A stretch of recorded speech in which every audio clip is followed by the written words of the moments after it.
আমি কি দিয়া বুঝাইতাম? আম পাতা, জাম পাতা, বড়ই পাতার কোনো অভাব নাই।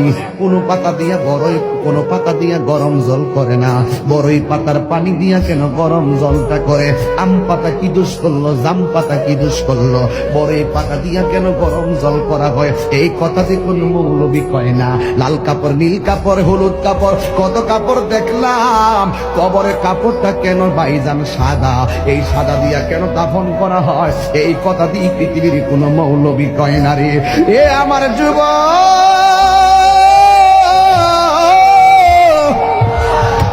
কি দিয়া বুঝাবো কবরটা কেমন ডেঞ্জারাস? কি দিয়া বুঝাবো মরণটা কত কঠিন? কি দিয়া বুঝাবো তাহির যে একটা দিন চলে যাওয়া মানে হলো আমার জীবন থেকে চিরদিনের জন্য দিনটা চলে গেছে।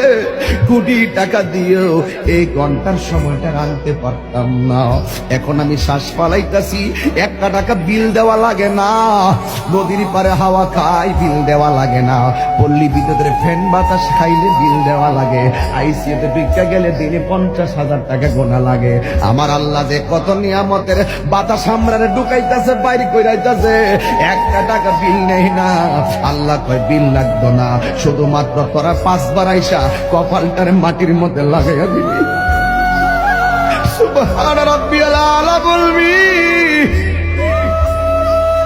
দুনিয়ার মালিকের ডিউটি 20 দিন না করলে 20 দিনের বেতন কাটা।